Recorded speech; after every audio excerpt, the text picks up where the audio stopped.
Rajkot Ahmedabad highway ઉપર માલ્યાસણ bridge ઉપર પાણી ભરાયા। નવા બનેલા ઓવરબ્રિજ ઉપર ગોઠણ ડૂબ પાણી ભરાતા પરેશાની થઈ। હાઈવે ઉપર એન્જિનિયર્સની કમાલના કારણે ચાલકો મુશ્કેલીમાં મુકાઈ ચૂક્યા છે।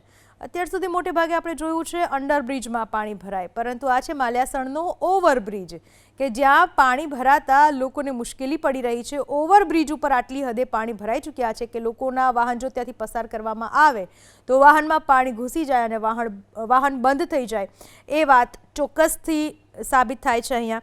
અને કેટલાક વાહન ચાલકો ત્યાં ભૂલથી ફસાઈ પણ ચૂક્યા છે, જેને પરત નીકળવું પણ મુશ્કેલ બની રહ્યું છે।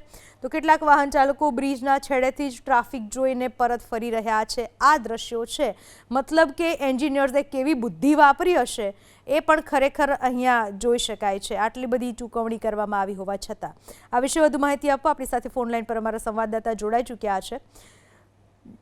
હંમેશા જ્યારે કોન્ટ્રાક્ટ આપવામાં આવતો હોય છે, જ્યારે એન્જિનિયરને કામ આપવામાં આવતું હોય છે, કંઈક તો આ લોકો તપાસતા હશે ને એની ગુણવત્તા, મતલબ એમની કેટલી શક્તિ છે અથવા તો એમની કેટલી ક્વોલિફિકેશન છે, કેવું કામ છે। પણ લાગે છે તો અહીંયા તો મન ફાવે એવા એન્જિનિયરોને કામ સોંપી દેવામાં આવ્યું છે। હવે શું આ એન્જિનિયર છે બધા દંડ આપશે ખરા? પોતાની બુદ્ધિનું પ્રદર્શન કર્યું છે, લોકો કેટલી હદે ભોગવી રહ્યા છે?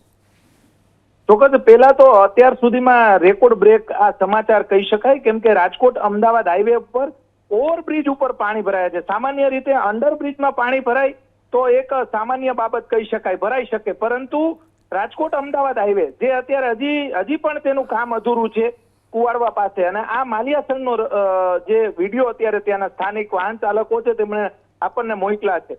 આ વિડીયોની અંદર જોઈ શકાય છે કે એન્જિનિયરો જાણે કે અભણ હોય તે પ્રમાણેના જે વિડીયો સામે આવ્યા છે। એન્જિનિયરોની કમાલ અત્યારે જોવા મળી રહી છે। રાજકોટ અમદાવાદ હાઈવે પર વાહન ચાલકોને ઓવરબ્રિજ ઉપરથી જે કાર રિટર્ન લેવાની ફરજ પડી રહી છે એ પણ દ્રશ્યોમાં જોઈ શકાય છે। રાજકોટથી અમદાવાદ સુધીના 4 ટોલ નાકા પણ બને છે, બનીને તૈયાર થઈ જશે એટલે ટોલ પણ મોટા પ્રમાણમાં વસૂલ કરવામાં આવશે। ખરેખર જે આ વિડીયો અત્યારે જે સામે આવ્યો છે તે એન્જિનિયરોની ખરી રીતે કમાલ કહી શકાય કે આવા વિડીયો અત્યારે પાણી ભરાયું છે અને એ પણ થોડું ઘણું નહીં, 1 થી 1.5 ફૂટ સુધી પાણી ભરાયું છે। એટલો બધો વરસાદ પણ નથી। પાણીના નિકાલની કોઈ વ્યવસ્થા ન હોવાના કારણે આ બ્રિજ ઉપર પાણી ભરાયેલું છે અને આગામી સમયમાં નેશનલ હાઈવે ઓથોરિટીના જે અધિકારીઓ છે અથવા તો જે એન્જિનિયરો છે તેમની પાસે સરકારે જવાબ માંગવાની જરૂરિયાત છે। વાહન ચાલકોને ઓવરબ્રિજ ઉપર પારાવાર મુશ્કેલીઓનો સામનો કરવો પડ્યો છે। સામાન્ય રીતે આટલા વરસાદની અંદર જો આ સ્થિતિ હોય તો 8 થી 10 ઇંચ વરસાદ પડે તો ઓવરબ્રિજ ઉપર શું સ્થિતિ થાય તે સૌથી મોટો સવાલ છે। અને વાહન ચાલકોને ત્યાં અત્યારે ઊભું રહેવાની ફરજ પડી હતી। કલાક પહેલા જે વરસાદી મોટું ઝાપટું આવ્યું હતું અને માત્ર આજનો રાજકોટનો વરસાદ 1 થી 1.5 ઇંચ વરસાદ છે, ત્યાં આવી સ્થિતિ હોય તો ભારે વરસાદ પડશે તો શું સ્થિતિ છે?